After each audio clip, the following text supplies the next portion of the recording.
Hallelujah. സ്തോത്രം സ്തോത്രം. കർത്താവിൻ്റെ അതിപരിശുദ്ധ നാമം വാഴ്ത്തപ്പെടുമാറാകട്ടെ. വീണ്ടും ഒരു വിശുദ്ധ പൽക്കാലം കൂടെ നമുക്ക് ദിവസത്തിലേക്ക് കടന്നു വന്ന് ദൈവം ചെയ്ത വിടുതലുകളെ ഓർക്കുവാൻ, കർത്താവ് നമ്മളെ നടത്തിയ വിധങ്ങളെ ഒന്നും കൂടി ദിവസത്തിലേക്ക് കടന്നു വന്ന് കർത്താവിന് നന്ദി അർപ്പിക്കുവാൻ, ദൈവനാമത്തിന് പുകഴ്ച അർപ്പിക്കുവാനായിട്ട് കർത്താവ് നമുക്ക് കൃപ ചെയ്യുന്നുവല്ലോ. വിവിധ സ്ഥലങ്ങളിൽ നിന്ന് യാത്ര തിരിച്ച് കടന്നു വന്ന എല്ലാ പ്രിയപ്പെട്ടവർക്കായി കർത്താവിന് സ്തോത്രം ചെയ്യുന്നു. കർത്താവ് നമ്മുടെ രോഗങ്ങളുടെ നടുവിൽ, പ്രതിസന്ധിയുടെ നടുവിൽ കർത്താവിൻ്റെ കൃപ അനുഭവിച്ചറിയുവാൻ, ദൈവികമായ വിടുതൽ ഏറ്റെടുക്കുവാൻ കർത്താവ് നമുക്ക് കൃപ ചെയ്തുകൊണ്ടിരിക്കുന്നു. വീണ്ടും കർത്താവിൻ്റെ സന്നിധിയിൽ നമ്മളെ തന്നെ താഴ്ത്തി സമർപ്പിച്ചുകൊണ്ട് ദൈവസന്നിധിയിൽ നമുക്കായിരിക്കാം. വിശേഷാൽ നമ്മുടെ പല പ്രിയപ്പെട്ടവരും നാട്ടിലേക്ക് കഴിഞ്ഞ ചില ആഴ്ചകൾക്ക് മുമ്പ് നാട്ടിലേക്ക് കടന്നുപോയ പ്രിയപ്പെട്ട ദൈവമക്കളൊക്കെയും ഒരു മടക്കി യാത്ര ദൈവത്തിൻ്റെ സാന്നിധ്യം കൂടി ഇരുന്ന് സൗഖ്യത്തോടെ രാജ്യത്ത് വന്ന ജോലി പ്രവേശിപ്പാൻ പ്രിയപ്പെട്ടവരെ കർത്താവ് ഇടയാക്കി. നമ്മുടെ ലിജ സിസ്റ്റർ കഴിഞ്ഞ ചില ആഴ്ചകൾക്ക് മുമ്പായിട്ട് നാട്ടിൽ കടന്നുപോയി. ദൈവത്തിൻ്റെ സാന്നിധ്യം പ്രിയ കുടുംബത്തോടും അവിടെ ആയിരുന്ന കുഞ്ഞുങ്ങളോടും ചേർന്ന് പ്രിയപ്പെട്ടവർ ആയിരിക്കാൻ കർത്താവ് കൃപ ചെയ്തുവല്ലോ. സൗഖ്യത്തോടെ മടക്കി യാത്രയിൽ ദൈവത്തിൻ്റെ സാന്നിധ്യം അനുഭവിച്ചറിയാൻ ഇടയാക്കി. നോവൽക്കാല സൗഖ്യത്തോടെ നമ്മുടെ നടുവിലായിരിക്കുന്നതിനായി കർത്താവിനെ ഉയർത്തി കർത്താവിന് സ്തോത്രം ചെയ്യാം. ഹല്ലേലൂയ. സ്തോത്രം. അതുപോലെ ക്രിസ്റ്റി സിസ്റ്ററും കഴിഞ്ഞ ആഴ്ചകൾക്ക് മുമ്പ് നാട്ടിലേക്ക് കടന്നുപോയി സൗഖ്യത്തോടെ തിരികെ മടക്കി യാത്രയിൽ ദൈവത്തിൻ്റെ സാന്നിധ്യം അനുഭവിച്ചറിയാനിടയായി കർത്താവ് സൗഖ്യത്തോടെ കൊണ്ടുവന്നതിനായി കർത്താവിന് സ്തോത്രം അർപ്പിക്കുന്നു. Praise the Lord. അതുപോലെ ഹാലിൽ നമ്മുടെ മധ്യത്തിലായിരിക്കുന്ന എല്ലാ കർത്താവിൻ്റെ ദാസന്മാർക്കായി സ്തോത്രം ചെയ്യുന്നു. വിശേഷാൽ കർത്താവിൻ്റെ ദാസൻ പാസ്റ്റർ തോമസ് വർഗീസ് കർത്താവിൻ്റെ ദാസനെ കുടുംബമായി സ്വാഗതം ചെയ്യുന്നു. അതുപോലെ കർത്താവിൻ്റെ ദാസൻ പ്രതീഷ് പാസ്റ്റർ ഹല്ലേലൂയ കർത്താവിൻ്റെ ദാസനെ ഓർത്ത് സ്തോത്രം ചെയ്യുന്നു. അങ്ങനെ എല്ലാ പ്രിയപ്പെട്ടവരെ ഓർത്ത് കർത്താവിന് മഹത്വം അർപ്പിക്കുന്നു. ഇന്ന് വിശേഷാൽ ഒരു കർത്താവിൻ്റെ ദാസി സിസ്റ്റർ സിസിലിക്കുട്ടി ജോസഫ് നമ്മുടെ മധ്യത്തിൽ അല്പസമയത്തിനകം പ്രിയദാസി യാത്രയിലായിരിക്കുന്നു. കടന്നു വരും. ഒടുവിലായിട്ട് കർത്താവിൻ്റെ ദാസി വചനത്തിൽ നിന്ന് സംസാരിക്കും. വിശേഷാൽ നമ്മുടെ ജിയോ ബ്രദറിൻ്റെയും ബ്ലസ് സിസ്റ്ററിൻ്റെയും മുഖാന്തരമാണ് കർത്താവിൻ്റെ ദാസി ന്യൂ ഇന്ത്യ ചർച്ചക്കോട് എന്ന സഭയുമായി ബന്ധപ്പെട്ട് ദീർഘവർഷക്കാലം കർത്തവേലയിലായിരിക്കുന്നു. ഒരു കൺവെൻഷൻ പ്രാസംഗികയാണ്. അനേക സ്ഥലങ്ങളിൽ പോയി, അനേക രാജ്യങ്ങളിൽ പോയി കർത്താവിൻ്റെ നാമം ഉയർത്തുന്നൊരു കർത്തദാസിയാണ്.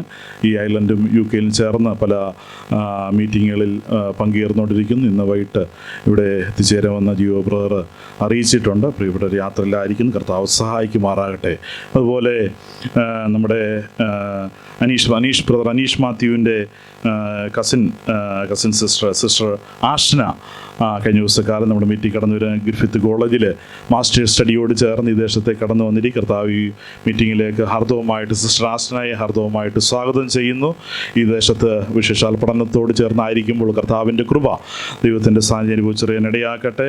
കർത്താവിൻ്റെ കൃപയിൽ വീണ്ടും കർത്താവ് നടത്തട്ടെ എന്ന് പ്രാർത്ഥിക്കുന്നു. അതുപോലെ നമ്മുടെ ജിലു സിസ്റ്ററിൻ്റെ ഫ്രണ്ട്സായിട്ട് ഈ വിശേഷാൽ താൽപോർത്ത് ഗ്രൂപ്പിൽ ജോലിക്കായിട്ട് കടന്നു വന്ന പ്രിയപ്പെട്ട രണ്ട് സഹോദരിമാർ സിസ്റ്റർ ലിജോ, സിസ്റ്റർ റിബേക്ക, പ്രിയപ്പെട്ടവർക്കായി കർത്താവിന് സ്തോത്രം അർപ്പിക്കുന്നു. പ്രിയപ്പെട്ടവരെയും ഹാർദവമായിട്ട് ഞാൻ സ്വാഗതം ചെയ്യുന്നു.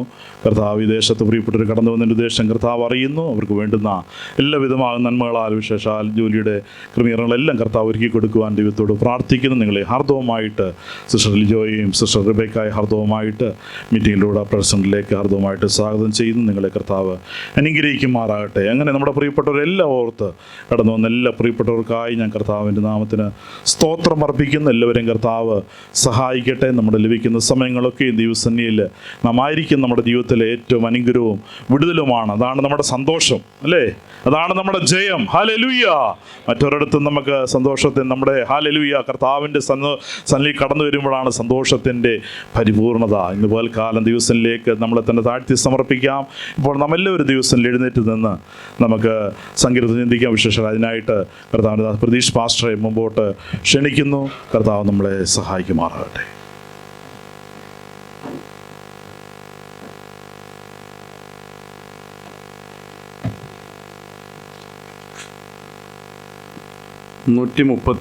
സങ്കീർത്തനം, സാംസ് 138.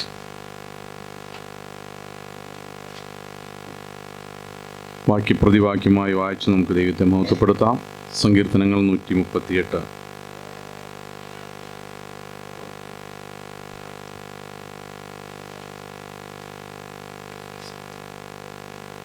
വായിക്കുന്നു. ഞാൻ പൂർണ്ണ ഹൃദയത്തോടെ നിനക്ക് സ്തോത്രം ചെയ്യും. ദേവന്മാരുടെ മുമ്പാകെ ഞാൻ നിന്നെ കീർത്തിക്കും.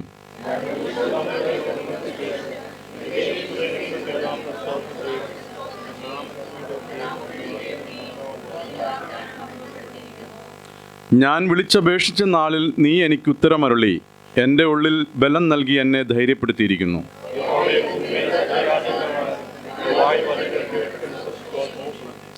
അതെ, അവർ യഹോവയുടെ വഴികളെക്കുറിച്ച് പാടും. യഹോവയുടെ മഹത്വം വലിയതാകുന്നുവല്ലോ.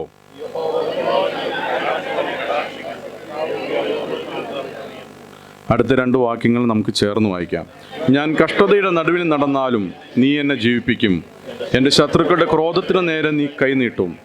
നിന്റെ വലം കൈ എന്നെ രക്ഷിക്കും. യഹോവ എനിക്ക് വേണ്ടി സമാപ്തി വരുത്തും. യഹോവേ, നിന്റെ ദയ എന്നേക്കുമുള്ളത്. തൃക്കൈകളുടെ പ്രവൃത്തിയെ ഉപേക്ഷിക്കുകയും വരുതേ. അല്പസമയം കർത്താവിനെ ഒന്ന് സ്തുതിക്കുവാൻ നമുക്ക് ദൈവസന്നിധിയിലേക്ക് മറിക്കും. നമ്മുടെ ജീവിതത്തിൽ അത്ഭുതങ്ങളെ ചെയ്ത് നന്മകളെ തന്ന ജീവൻ്റെയും ഭക്തിയുടെയും നിലനിൽപ്പിന് ആവശ്യമാകുന്നതൊക്കെ തന്ന് നമ്മളെ ക്ഷേമത്തോടെ നടത്തിയ കർത്താവിനെ ഹൃദയം തുറന്ന് ആത്മാർത്ഥമായ ഒന്ന് അല്പസമയം എന്ന് സ്തുതിക്കുവാൻ എല്ലാവരും ദൈവസന്നിധി സമയങ്ങളെ വേർതിരിച്ചാട്ടെ. ഹൃദയത്തിൻ്റെ പരമാർത്ഥതയിൽ നിന്ന് തന്നെ അത് ഉയർന്നു വരട്ടെ.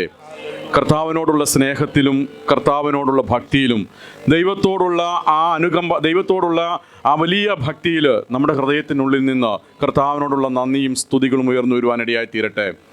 ഒരാഴ്ച ദൈവം നമ്മളെ നടത്തുവാനായിട്ടിടയായി തീർന്നു. അത്ഭുതകരമായ വഴികളിൽ കൂടെ കർത്താവ് തൻ്റെ കരങ്ങൾ പിടിച്ച് നമ്മളെ നടത്തുവാനായിട്ടിടയായി തീർന്നു. അടുത്തൊരാഴ്ച നമ്മുടെ മുൻപിൽ ഉണ്ടോ എന്ന് നമുക്ക് ആർക്കും അറിയില്ല. ഇന്ന് ഈ സമയം നമുക്ക് കർത്താവ് അനുവദിച്ച് തന്ന സമയമാണ്. ആ ദൈവത്തിന് നന്ദിയോടുകൂടി ഒന്ന് സ്തുതിക്കുവാൻ, ദൈവത്തിന് മഹത്വം കരേറ്റുവാൻ, ദൈവത്തിൻ്റെ പ്രവൃത്തികളെ ഓർത്ത് കർത്താവിന് ആരാധന അർപ്പിക്കുവാൻ, ഹൃദയപരമാർത്ഥതയിൽ നിന്നുകൊണ്ട് അവൻ്റെ നാമത്തെ ഒന്ന് വിളിച്ചപേക്ഷിക്കുവാൻ ഇന്ന് പകൽ നമ്മെ തന്നെ ദൈവകരങ്ങളിലേക്ക് സമർപ്പിക്കാം. ഹല്ലേലൂയ, ഹല്ലേലൂയ, ഹല്ലേലൂയ, ഹല്ലേലൂയ. കർത്താവിന് മഹത്വം, ദൈവത്തിന് മഹത്വം, ദൈവത്തിന് മഹത്വം, ദൈവത്തിന് മഹത്വം. Praise the Lord, praise the Lord, praise the Lord, praise the Lord, praise the Lord. കഴിഞ്ഞൊരാഴ്ച ഞായറാഴ്ച കണ്ട പലരും ഇന്ന് ഈ ഞായറാഴ്ച കാണാതെ ഈ ലോകത്ത് നിന്ന് മാറ്റപ്പെട്ടു പോയിട്ടുണ്ട്. കഴിഞ്ഞ ആഴ്ചയിൽ സന്തോഷത്തോടുകൂടെ ദൈവത്തെ മഹത്വപ്പെടുത്തിയ പലർക്കും സന്തോഷമില്ലാതെ രോഗക്കിടക്കയിലും മറ്റു പ്രയാസങ്ങളിലും ആയവരൊക്കെയുണ്ട്. എന്നാൽ സ്വർഗത്തിലെ തമ്പുരാൻ നമ്മളെ ഇത്രത്തോളം അത്ഭുതകരമായി നടത്തുവാനായിട്ടിടയായി തീർന്നു. ദൈവത്തിൻ്റെ മഹാദയയെയും അവൻ്റെ കരുണയെയും അവൻ്റെ സ്നേഹത്തെയും ഓർത്തുകൊണ്ട് ഹൃദയപരമാർത്ഥതയിലാണ് നാം ദൈവത്തെ സ്തുതിക്കേണ്ടത്. ഹല്ലേലൂയ, ഹല്ലേലൂയ, ഹല്ലേലൂയ. കർത്താവിന് മഹത്വം, ദൈവത്തിന് മഹത്വം, ദൈവത്തിന് മഹത്വം. Praise the Lord. കർത്താവേ, നന്ദിയോടെ ഞങ്ങൾ അങ്ങയെ സ്തുതിക്കുന്നു. ഹല്ലേലൂയ, ഹല്ലേലൂയ, ഹല്ലേലൂയ, ഹല്ലേലൂയ. രാജാതിരാജാവിന് മഹത്വം, ദൈവത്തിന് മഹത്വം, ദൈവത്തിന് മഹത്വം. പരിശുദ്ധനെ ഞങ്ങൾ അങ്ങയെ സ്തുതിക്കുന്നു കർത്താവേ, സ്തുതിക്കുന്നു പിതാവേ, സ്തുതിക്കുന്നു പിതാവേ. Hallelujah, hallelujah. പരിശുദ്ധനായ ദൈവമേ, സ്വർഗീയ പിതാവേ, നന്ദിയോടെ ഞങ്ങൾ അങ്ങയെ സ്തുതിക്കുന്നു. ഈ അനുഗ്രഹിക്കപ്പെട്ട ഈ ഞായറാഴ്ച ഞങ്ങൾക്ക് തിരുസന്നിധിയിലേക്ക് കടന്നു വരുവാൻ സർവകൃപാലുവായ ദൈവം ഞങ്ങളെ സഹായിച്ചതിനെ ഓർത്ത് ഞങ്ങൾ ദൈവത്തിന് നന്ദി പറയുന്നു. പലർക്കും ലഭിക്കാത്ത ഈ നല്ലൊരു അനുഭവം കർത്താവ് ഞങ്ങളുടെ ജീവിതത്തിൽ തന്നതിനായി സ്തോത്രം. ഈ പകലിൽ ഞങ്ങൾ ദൈവസന്നിധിയിലായിരിക്കുമ്പോൾ കർത്താവെ, അവിടുന്ന് ഞങ്ങൾക്ക് തന്ന ആരോഗ്യത്തിന്, സൗഖ്യത്തിന്, സമാധാനത്തിന്, ദൈവകൃപയ്ക്ക്, എല്ലാ നന്മകൾക്കുമായി ഞങ്ങൾ കർത്താവിനെ സ്തുതിക്കുകയും കർത്താവിനോട് നന്ദി പറയുകയും ചെയ്യുന്നു. ഒരുമിച്ച് ഞങ്ങൾ ഹൃദയം തുറന്ന് കർത്താവിന് നന്ദി പറയുന്നു. കർത്താവെ, ഞങ്ങളെ അനുഗ്രഹത്തോടെ നടത്തണം. ദൈവകൃപയും ഞങ്ങളെ ഇനിയും നിലനിർത്തുമാറാകണം. കർത്താവിന് വേണ്ടി ജീവിപ്പാൻ ഞങ്ങളെ സഹായിക്കണമേ.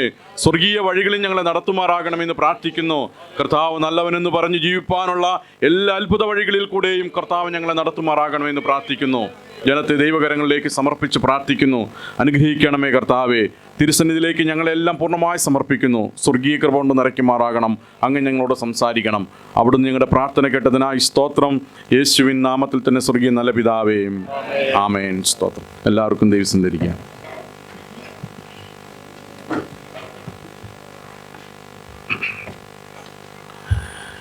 ദൈവത്തിൻ്റെ പരിശുദ്ധമായ നാമം വാഴ്ത്തപ്പെടുമാറാകട്ടെ. ഈ അനുഗ്രഹിക്കപ്പെട്ട ഈ ഒരു നല്ല ഞായറാഴ്ച നമുക്ക് കർത്താവിൻ്റെ സന്നിധിയിലേക്ക് വരുവാൻ സർവകൃപാലുവായ ദൈവം നമുക്ക് ആയുസ്സും ആരോഗ്യവും അവസരവും തന്നതിനെ ഓർത്ത് ഞാൻ ദൈവത്തെ നന്ദിയോടെ വാഴ്ത്തുന്നു. ദൈവസന്നിധിയിലായിരിക്കുന്ന ഏറ്റവും ബഹുമാന്യരായ ദൈവദാസന്മാരെ, ശേഷം നിങ്ങൾക്ക് എല്ലാവർക്കും വേഗം വരുന്നവനായ യേശു ക്രിസ്തുവിൻ്റെ നാമത്തിലുള്ള സ്നേഹവന്ദനത്തെ ഞാൻ പ്രാരംഭമായി അറിയിക്കുന്നു. സങ്കീർത്തന ഭാഗത്തിലേക്ക് വേഗം എൻ്റെ ശ്രദ്ധയെ ഞാൻ ക്ഷണിക്കുകയാണ്. സമയം ഒരുപാട് മുൻപോട്ട് പറഞ്ഞു പോകുവാൻ ഞാൻ ആഗ്രഹിക്കുന്നില്ല. ഇന്ന് നമുക്ക് മുമ്പിൽ ഒരു ഗസ്റ്റും വരുന്നുണ്ട് എന്നുള്ള അറിവ് നമുക്കുണ്ടല്ലോ. പ്രാർത്ഥനയോടുകൂടെ സങ്കീർത്തനത്തിലേക്ക് നമ്മുടെ ശ്രദ്ധയെ കൊണ്ടുവരാം. 138 സങ്കീർത്തനമാണ് നാം വായിച്ചത്. 138 സങ്കീർത്തനത്തിൻ്റെ പ്രാരംഭത്തിൽ നാം ഇങ്ങനെ കാണുന്നു, ഇത് ദാവീദിൻ്റെ ഒരു സങ്കീർത്തനമെന്ന് നമുക്ക് കാണാൻ സാധിക്കുന്നു. ഈ സങ്കീർത്തനത്തിൻ്റെ 3-ാം വാക്യത്തിൽ നാം ഇങ്ങനെ കാണുന്നു, ഞാൻ വിളിച്ചപേക്ഷിച്ച നാളിൽ നീ എനിക്ക് ഉത്തരമരുളി, എൻ്റെ ഉള്ളിൽ ബലം നൽകി എന്നെ ധൈര്യപ്പെടുത്തിയിരിക്കുന്നു. ഒരുപക്ഷെ ഈ 3-ാം വാക്യത്തിൽ നിന്ന് നമുക്ക് മനസ്സിലാക്കുവാനായിട്ട് കഴിയുന്നത്, സങ്കീർത്തനക്കാരൻ ഈ സങ്കീർത്തനം എഴുതുമ്പോഴുള്ള പശ്ചാത്തലം എന്ന് പറയുന്നത് ഉള്ളിൻ്റെ ഉള്ളിൽ ധൈര്യം പോയി നിൽക്കുന്ന, ധൈര്യമില്ലാത്ത ഒരു സാഹചര്യത്തിലാണ് എന്ത് ചെയ്തിരിക്കുന്നത്, സങ്കീർത്തനക്കാരൻ ഈ സങ്കീർത്തനം എഴുതിയിരിക്കുന്നത് അല്ലേ. ആ വാക്യത്തിലേക്ക് വരുന്നതിന് മുമ്പ് അപ്പോൾ അങ്ങനെ ഒരു വളരെ സങ്കീർണമായ, വളരെ പ്രതിസന്ധി നിറഞ്ഞതായ ജീവിതത്തിൽ കൂടെ താൻ കടന്നു പോകുന്ന സമയത്ത് സങ്കീർത്തനക്കാരൻ എഴുതിയ ഒരു സങ്കീർത്തനമാണ് 138-ാം സങ്കീർത്തനം. 1-ാം വാക്യത്തിൽ നാം ഇങ്ങനെ കാണിക്കുന്നു, ഞാൻ പൂർണ്ണ ഹൃദയത്തോടെ നിനക്ക് സ്തോത്രം ചെയ്യും, ദേവന്മാരുടെ മുമ്പാകെ ഞാൻ നിന്നെ കീർത്തിക്കും. സങ്കീർത്തനക്കാരൻ്റെ ആദ്യത്തെ ഒരു തീരുമാനമാണ്, അല്ലെങ്കിൽ ദൈവസന്നിധിയിൽ പറയുന്ന, സങ്കീർത്തനം തുടങ്ങുമ്പോൾ പറയുന്ന ഒരു തീരുമാനം, തൻ്റെ ഉള്ളിലെ ആഗ്രഹം സങ്കീർത്തനക്കാരൻ പറയാണ്, ഞാൻ എന്ത് ചെയ്യും, നിനക്ക് പൂർണ്ണ ഹൃദയത്തോടെ സ്തോത്രം ചെയ്യും, പൂർണ്ണ ഹൃദയത്തോടെ സ്തോത്രം ചെയ്യും.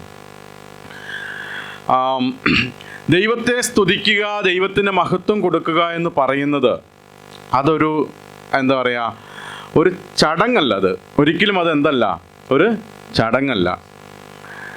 മാത്രവുമല്ല, അതിന് നമുക്ക് പ്രത്യേകിച്ച് ഒരു പ്രചോദനം, ഒരു ബാഹ്യമായ പ്രചോദനത്തിൻ്റെ ആവശ്യവും ഇല്ല. അതാണ് അതിൻ്റെ യാഥാർത്ഥ്യം എന്ന് പറയുന്നത്.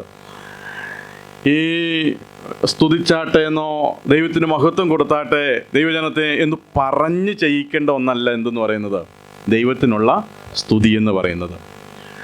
സങ്കീർത്തനക്കാരനെ അങ്ങനെ ആരും ചെയ്തിട്ടില്ല. അതാണ് നമ്മൾ ഈ ദാവീദിനെ കുറിച്ച് പഠിക്കുമ്പോൾ, ദാവീദിൻ്റെ ഒരു നല്ല കാലഘട്ടം മുഴുവൻ അവൻ ചെലവഴിച്ചത്, അല്ലെങ്കിൽ ഒരു രാജപദവിയിലേക്ക് വരുന്നതിന് മുമ്പുള്ളൊരു കാലഘട്ടം മുഴുവൻ ചെലവഴിച്ചത് എവിടെയാണ്? തന്നെ കാട്ടിലൂടെയാണ് അല്ലേ. ആടുകളുമായും കാട്ടുമൃഗങ്ങളുമായും ഒക്കെയുള്ള അങ്ങനെയുള്ളൊരു ജീവിതത്തിൽ കൂടിയാണ് താൻ പോയത്.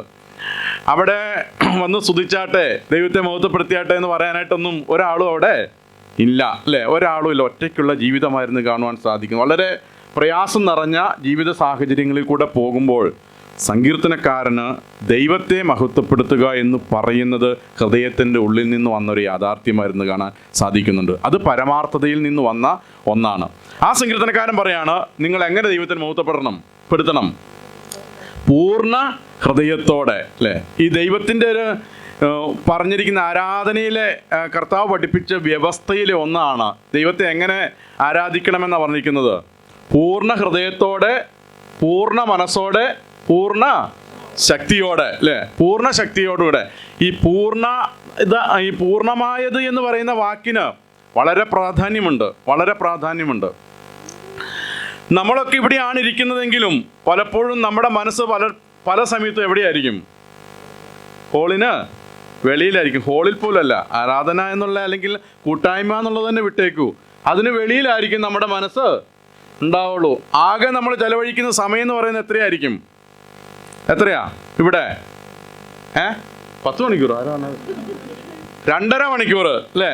2.5 മണിക്കൂറാണ് നമ്മളിവിടെ ചെലവഴിക്കുന്നത്. അതിനകത്ത് PYP ഇല്ലെങ്കിൽ നമ്മൾ അല്ലേ തീർന്നു. PYP ഉണ്ടെങ്കിൽ അതും പോയി അല്ലേ. ആകെ 2.5 മണിക്കൂറാണ് നമ്മൾ ചെലവഴിക്കുന്നത്.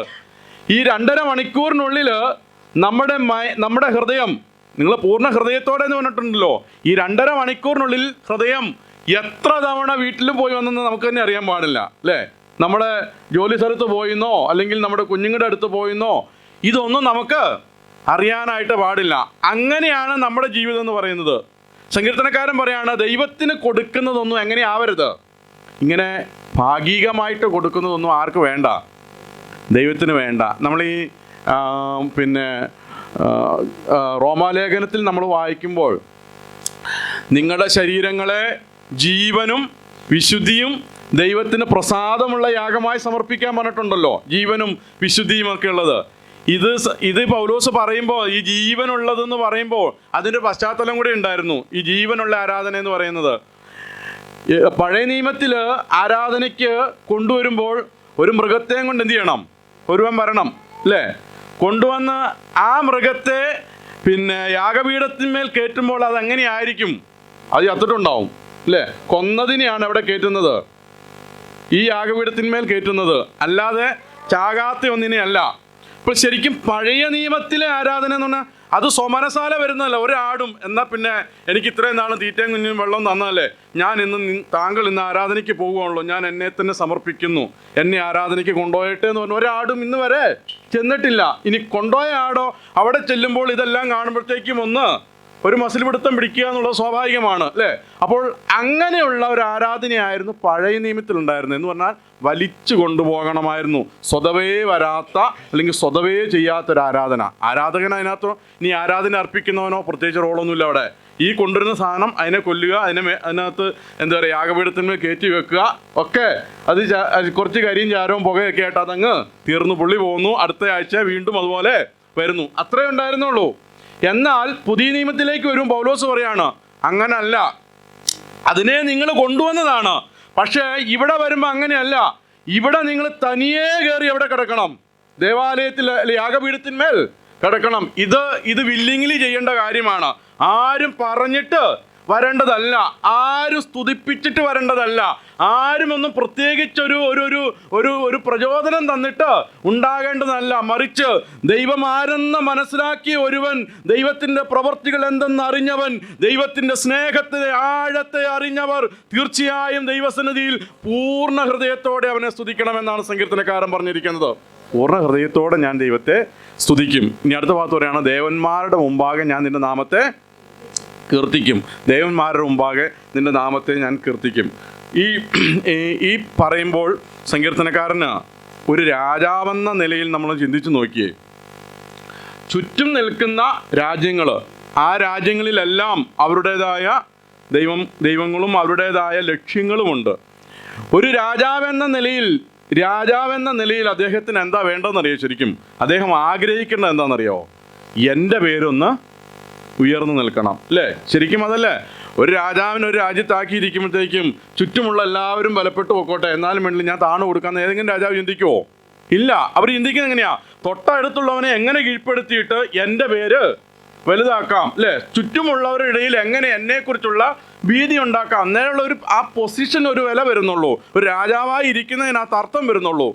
ഇങ്ങനെ സ്വന്തം രാജ്യത്ത് നിന്നുകൊണ്ട് സ്വന്തം പേരുണ്ടാക്കേണ്ടുന്ന ഒരു രാജാവ് പറയാണ് ചുറ്റുമുള്ള ദേവന്മാരുടെ മുമ്പാകെ ഞാൻ എന്ത് ചെയ്യും? നിന്നെ കീർത്തിക്കും. കർത്താവേ, എനിക്ക് കീർത്തി വരുത്താൻ ഒരുപാട് കാര്യങ്ങൾ ചെയ്യാനായിട്ട് പറ്റും അല്ലേ? എനിക്ക് കീർത്തി ഉണ്ടാക്കാൻ ഒരുപാട് പ്രവൃത്തികൾ ചെയ്യാനായിട്ട് കഴിയും. അതിനുള്ള സാമർഥ്യവും അതിനുള്ള എല്ലാ സംവിധാനങ്ങളും സന്നാഹങ്ങളും ഉള്ളവനാണ് ദാവീദ് എന്ന് കാണുവാൻ സാധിക്കുന്നു. പക്ഷെ അവിടെ നിന്ന് ദാവീദ് പറയാണ്, ദൈവമേ, ആയുസ്സിൽ എൻ്റെ ആഗ്രഹം എന്ന് പറയുന്നത് എന്നെ ഒന്ന് കീർത്തിച്ച് എൻ്റെ പേര് മഹിമപ്പെടുത്തുക എന്നുള്ളതല്ല. എനിക്ക് ആരോഗ്യവും ആയുസ്സും എനിക്ക് സ്ഥാനമാനങ്ങളും സംവിധാനങ്ങളും തന്ന എൻ്റെ ദൈവത്തിൻ്റെ നാമത്തെ കീർത്തിക്കുക എന്നതാണ് എൻ്റെ ലക്ഷ്യമെന്നുള്ളതാണ് സങ്കീർത്തനക്കാരൻ പറയുന്നതായിട്ട് കാണുവാൻ സാധിക്കുന്നു. പലപ്പോഴും നമ്മുടെ ലക്ഷ്യങ്ങളോ നമ്മുടെ ആഗ്രഹങ്ങളോ നമ്മൾ ചിന്തിക്കുന്നതോ എങ്ങനെയാണെന്നുള്ളത് നാം ഒന്ന് വിചിന്തനം ചെയ്യേണ്ടത് ആവശ്യമാണ്. എവിടെയെങ്കിലും ഒരു സാധ്യതയുണ്ടെങ്കിൽ, ഏതെങ്കിലും ഒരു ചാൻസ് കിട്ടിയിട്ടുണ്ടെങ്കിൽ ആ ചാൻസിനകത്ത് നമ്മുടെ പേരും കൂടി ഒന്ന് ഉൾക്കൊള്ളിക്കാനായിട്ട് ശ്രമിക്കാറുള്ളവരാണ് നമ്മൾ. പക്ഷെ സങ്കീർത്തനക്കാരൻ പറയാണ് അങ്ങനല്ല. എനിക്ക് മുകളിലൊരു ദൈവമുണ്ട്, എന്നെ നയിക്കുന്ന ഒരു ദൈവമുണ്ട്, എന്നെ കാണുന്ന എനിക്ക് വേണ്ടി പ്രവർത്തിക്കുന്ന ഒരു ദൈവമുണ്ട്. ആ ദൈവം എന്നിൽ കൂടെ മഹത്വപ്പെട്ടിരിക്കണം എന്നുള്ളതാണ് സങ്കീർത്തനക്കാരൻ ആഗ്രഹിക്കുന്നതായിട്ട് കാണുവാൻ സാധിക്കുന്നുണ്ട്. പ്രിയരെ, ഈ സങ്കീർത്തനത്തിൻ്റെ ആദ്യത്തെ പ്രബോധനം എന്ന നിലയിൽ എനിക്ക് പറയുവാനായിട്ടുള്ളത്, ദൈവത്തിന് കൊടുക്കുവാനുള്ളതെല്ലാം എങ്ങനെ കൊടുക്കണം? നമ്മൾ പൂർണ്ണമായി തന്നെ ദൈവത്തിന് കൊടുക്കുവാനായിട്ട് കഴിയണം. അതിലാണ് ദൈവം പ്രസാദിക്കുന്നതെന്ന് നമുക്ക് കാണുവാൻ സാധിക്കുന്നു. അതുപോലെ തന്നെ ദൈവത്തിൻ്റെ സന്നിധിയിൽ വരുന്ന എന്നെക്കുറിച്ചും നിങ്ങളെക്കുറിച്ചുമുള്ള ദൈവത്തിൻ്റെ ആഗ്രഹം എന്ന് പറയുന്നത് നമ്മളിലൂടെ ആര് കീർത്തിപ്പെടണം? ദൈവം നമ്മളിൽ കൂടെ കീർത്തിപ്പെടണം, അല്ലെങ്കിൽ മഹത്വപ്പെടുവാനായിട്ട് ഇടയായിത്തീരണം. നമ്മുടെ ജീവിതം, നമ്മുടെ പ്രവർത്തികൾ, നമ്മുടെ ആഗ്രഹങ്ങൾ, നമ്മുടെ ലക്ഷ്യങ്ങൾ, ഇവയിലെല്ലാം ആരുടെ ഒരു കയ്യൊപ്പുണ്ടായിരിക്കണം? ദൈവത്തിൻ്റെ ഒരു കയ്യൊപ്പുണ്ടായിരിക്കണം. ദൈവത്തിൻ്റെ ഒരു മഹത്വം വെളിപ്പെടുന്നതായി തീരണം എന്നുള്ളത് ദൈവം നമ്മെക്കുറിച്ച് ആഗ്രഹിക്കുന്നതാണ് എന്നുള്ളത് നാം മനസ്സിലാക്കേണ്ടത് ആവശ്യമാണ്. രണ്ടാം വാക്യത്തിൽ ഇങ്ങനെ കാണുന്നു: ഞാൻ വിശുദ്ധ മന്ദിരത്തെ നോക്കി നമസ്കരിച്ച് നിന്റെ ദയയും വിശ്വസ്തതയും നിമിത്തം തിരുനാമത്തിന് സ്തോത്രം ചെയ്യും. നിന്റെ നാമത്തിന് മീതെയൊക്കെയും നീ നിന്റെ വാഗ്ദാനം മഹിമപ്പെടുത്തിയിരിക്കുന്നു. സങ്കീർത്തനക്കാരൻ പറയാണ്, ഞാൻ വിശുദ്ധ മന്ദിരത്തിലേക്ക് നിന്ന്, അല്ലെങ്കിൽ വിശുദ്ധ മന്ദിരത്തിന് നോക്കി. അതേ പറ്റുണ്ടായിരുന്നുള്ളൂ. അന്നത്തെ കാലഘട്ടത്തിൽ വിശുദ്ധ മന്ദിരത്തിലേക്ക് എന്ത് ചെയ്യാൻ പറ്റും? നോക്കാനേ പറ്റുള്ളൂ. കയറി ചെല്ലാനായിട്ട് പറ്റത്തില്ലായിരുന്നു. അതിനുള്ള അനുവാദം അവിടെ ഇല്ലായിരുന്നു. ദൂരെ നിന്ന് കാണാൻ മാത്രം ഉണ്ടായിരുന്ന അനുവാദമേ ഉണ്ടായിരുന്നുള്ളൂ. അവിടേക്ക് നോക്കിയിട്ട് പറയുകയാണ്, നിന്റെ ദയയും വിശ്വസ്തതയും നിമിത്തം തിരുനാമത്തിന് സ്തോത്രം ചെയ്യും. നിന്റെ ദയയും വിശ്വസ്തതയും നിമിത്തം തിരുനാമത്തിന് സ്തോത്രം ചെയ്യും. എന്നെ ഏറെ ചിന്തിപ്പിച്ചൊരു കാര്യം, അതുകൊണ്ടാണ് ഞാൻ ആദ്യം 3-ാം വാക്യത്തിൽ പറഞ്ഞത്.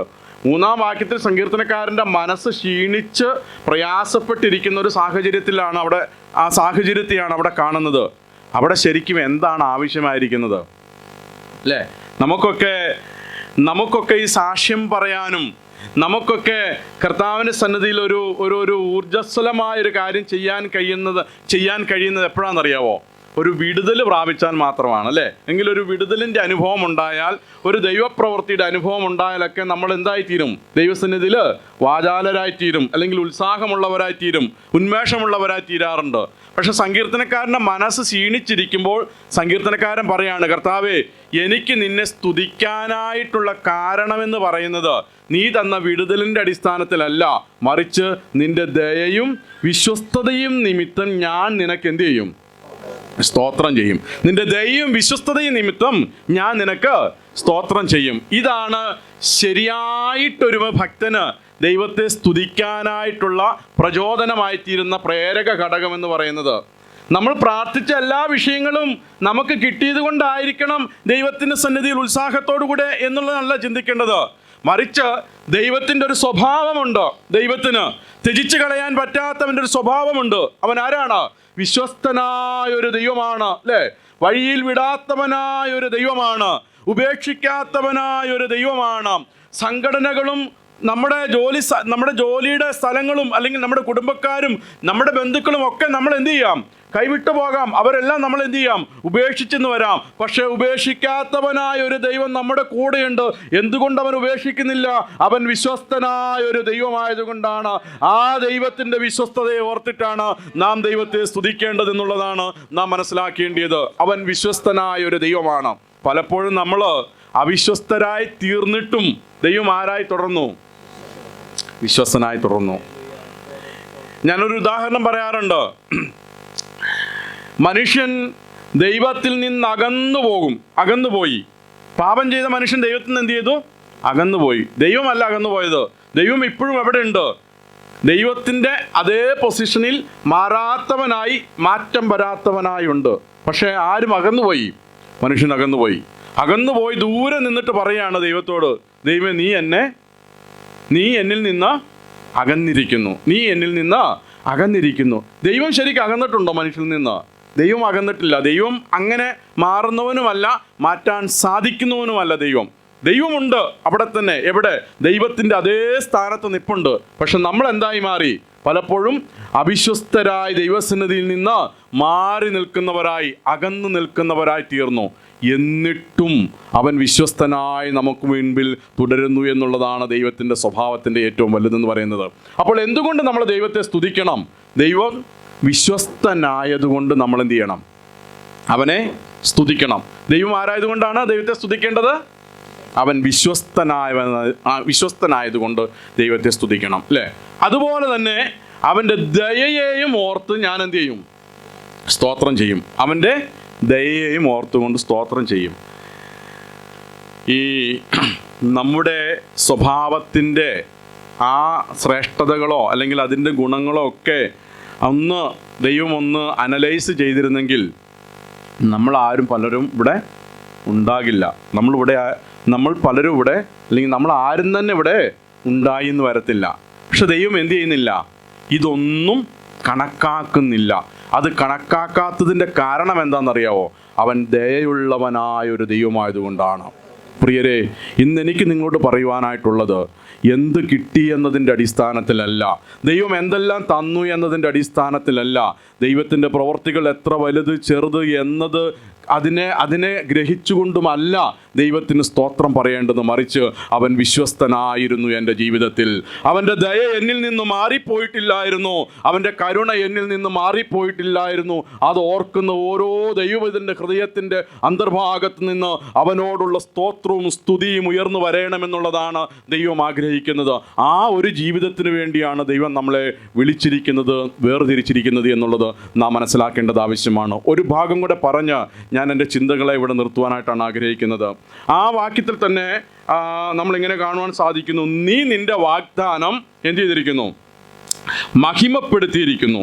നീ നിൻ്റെ ഓക്കെ, തൊട്ടുമോളി പറഞ്ഞിരിക്കുന്നത് തിരുനാമത്തിന് സ്തോത്രം, നിൻ്റെ നാമത്തിന് മീതെയൊക്കെയും നീ നിൻ്റെ വാഗ്ദാനം മഹിമപ്പെടുത്തിയിരിക്കുന്നു. നിൻ്റെ നാമത്തിന് മീതെ, ദൈവത്തിൻ്റെ നാമത്തിൻ്റെ മീതെ അവൻ്റെ വാഗ്ദാനം എന്ത് ചെയ്തിരിക്കുകയാണ്? മഹിമപ്പെടുത്തിയിരിക്കുന്നു. ദൈവത്തിൻ്റെ വാഗ്ദത്തം, ഈ ദൈവീക വാഗ്ദത്തം എന്ന് പറയുന്നത് നമുക്കൊക്കെ ഇഷ്ടമുള്ള കാര്യമാണ്. നമ്മളതിനെ പല രീതിയിലും വ്യാഖ്യാനിക്കുന്നവരാണ്.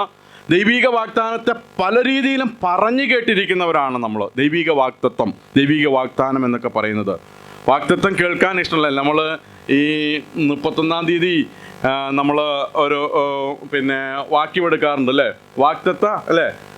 വാഗ്ദത്ത വാക്യം നമ്മൾ എടുക്കാറുള്ളവരാണ് അല്ലേ? അങ്ങനെയുള്ള പ്രിന്റ് ചെയ്ത്. അപ്പോൾ എനിക്ക് ഈ വർഷത്തേക്കുള്ള ദൈവത്തിൻ്റെ വാഗ്ദത്ത വാക്യമായിട്ടാണ് നമ്മളതിനെ കണക്കാക്കുന്നത്. ഓക്കെ, അപ്പോൾ വാഗ്ദത്തങ്ങൾ പല വിധത്തിൽ കേൾക്കാൻ, പല രീതിയിലും അറിയാൻ നമ്മൾ ഇഷ്ടമുള്ളവരാണ്. എന്നാൽ ഇനി ഒരു കാര്യം നോക്കിയേ, കർത്താവ് പറയാണ്, സങ്കീർത്തനക്കാരൻ പറയാണ്, ദൈവത്തിൻ്റെ നാമത്തിൻ്റെ മീതെ അവൻ്റെ വാഗ്ദാനം എന്ത് ചെയ്തിരിക്കുകയാണ്? മഹിമപ്പെടുത്തിയിരിക്കുകയാണ്. ഇനി ദൈവനാമം എത്രത്തോളം, എങ്ങനെയുള്ളതാണ് അവൻ്റെ നാമം എന്ന് പറയുന്നത്? ദൈവത്തിൻ്റെ നാമം എന്ന് പറയുന്നത് എങ്ങനെയുള്ളതാ? സകല നാമത്തിനും മേലായ നാമം. അപ്പോൾ സകല നാമത്തിനും മേലായ നാമത്തിന് മുകളിലാണ് എന്തുള്ളത്? നമ്മുടെ വാഗ്ദത്തം ദൈവം വെച്ചിരിക്കുന്നത്, നമുക്കുള്ള വാഗ്ദത്തം. അങ്ങനെ ഒരു വാഗ്ദത്തം എന്തായിരിക്കും? ചിലപ്പം ശരിക്കും ദൈവത്തിൻ്റെ നാമത്തിന് മുകളിൽ വെച്ചിരിക്കുന്ന വാഗ്ദത്തം അതെന്തെങ്കിലും മെറ്റീരിയലിസ്റ്റിക് ആയിരിക്കുമോ? എന്തെങ്കിലും ഭൗതികത നിറഞ്ഞതായിരിക്കുമോ? ഈ ദൈവത്തിൻ്റെ നാമത്തിന് താഴെ വരുന്നതേ ഉള്ളൂ എല്ലാം മെറ്റീരിയലുമായിട്ടുള്ളത് അല്ലേ? ദൈവത്തിന് താഴെയുള്ളേ ഉള്ളൂ. അതിന് മുകളിൽ വെച്ചിരിക്കുന്നത് എന്താണ് ശരിക്കും? അത് മെറ്റീരിയലിസ്റ്റിക് അല്ല. അതൊരിക്കലും എന്തല്ല, ഈ ഭൗതികതയോട് ബന്ധപ്പെടുത്തി വെച്ചിരിക്കുന്ന ഒന്നല്ല ദൈവത്തിൻ്റെ വാഗ്ദത്തം എന്ന് പറയുന്നത്. അപ്പോൾ ഇച്ചിരൂടെ നമ്മൾ കാര്യഗൗരവമായ വാഗ്ദത്തത്തെ നമ്മൾ ചിന്തിക്കണം. ദൈവം ഇത്ര മഹത്വപ്പെടുത്തി വെച്ചിരിക്കുന്ന വാഗ്ദാനത്തെ പലപ്പോഴും നമ്മൾ എന്ത് ചെയ്യാറുള്ളത്? വളരെ ലോ ലെവലാക്കി മാറ്റാറുണ്ട്. പലപ്പോഴും വാഗ്ദത്തങ്ങളെ വളരെ ലോ ലെവലായിട്ട് ചിലർ പറഞ്ഞ് ഞാൻ കേട്ടിട്ടുണ്ട്, ദൈവം എനിക്ക് വീട് തരുമെന്ന് എന്ത് ചെയ്തിട്ടുണ്ട്? വാഗ്ദത്തം, അത് വാഗ്ദത്തം ചെയ്തെന്ന് പറയേണ്ട കാര്യമൊന്നുമില്ല. അതൊന്നും, ഇതൊക്കെ ദൈവം, ഞാൻ നിങ്ങളോട് മുമ്പ് പറഞ്ഞിട്ടുണ്ടല്ലോ, ദൈവം നമുക്ക് തന്നത് ഏറ്റവും വലുതെന്ന് പറയുന്നത് രക്ഷയാണ്. ആ രക്ഷ കഴിഞ്ഞ് കിട്ടുന്നതൊക്കെ എന്താണ്? ബോണസായിട്ട് അതിനോട് കൂടെ അല്ലേ? നമ്മൾ പണ്ട് പറഞ്ഞതുപോലെ തുണിക്കടയിൽ ചെന്ന് നമ്മൾ തുണി വാങ്ങിക്കുമ്പോൾ തുണിയുടെ ബില്ലെല്ലാം അടിച്ചു കഴിയുമ്പം അവർ നമുക്കൊരു 2-3 കർച്ചീഫ് എന്ത് ചെയ്യാണ്? ഫ്രീ ആയിട്ട് തരികയാണ്. നമ്മൾ ആരും കർച്ചീഫ് വാങ്ങിക്കാൻ വേണ്ടിയല്ല തുണി മേടിക്കുന്നത്. 10,000 തുണി മേടിച്ചു കഴിഞ്ഞപ്പോൾ ആരും 3-4 രൂപയുടെ വിലയുള്ള 2 കർച്ചീഫ് നമുക്ക് തന്നു. എന്നിട്ട് പറയാണ്, ഈ കർച്ചീഫിന് വേണ്ടിയാണ് ഞാൻ ഈ തുണി മേടിച്ചെന്ന് ആരെങ്കിലും പറയുമോ? ഇല്ല. നമുക്ക് മേടിക്കാൻ വന്നത് എന്തായിരുന്നു? നമുക്ക് കിട്ടിയത് ഏറ്റവും വലുത് എന്തായിരുന്നു? രക്ഷയാണ്. ആ രക്ഷയ്ക്ക് അകത്തുള്ള, രക്ഷയ്ക്ക് താഴെയുള്ളതെല്ലാം എന്താണ്? അതൊക്കെ ബോണസായിട്ട് വന്നിരിക്കുക. അതൊന്നും വാഗ്ദത്തത്തോട് നമ്മൾ അധികം അങ്ങോട്ട് കൂട്ടിച്ചേർക്കേണ്ട കാര്യമില്ല. എന്തുകൊണ്ടെന്നുള്ളത് ഞാൻ പറയാം. ഈ വാഗ്ദത്തം എന്ന് പറയുന്നത് എന്താണ്, എങ്ങനെയാണ് എന്നുള്ള 2-3 കാര്യങ്ങളെ മാത്രം പറഞ്ഞിട്ട് ഞാൻ എൻ്റെ വാക്ക് അവിടെ അവസാനിപ്പിക്കാനാണ് ആഗ്രഹിക്കുന്നത്. ആർക്കാണ് ഈ വാഗ്ദത്തം ഉള്ളത്? ആർക്കാണ് വാഗ്ദത്തം ഉള്ളത്? റോമാലേഖനം 4:16 വാക്യം എന്ന് വായിച്ച്, വാഗ്ദത്തം ആർക്കുള്ളതാണ്?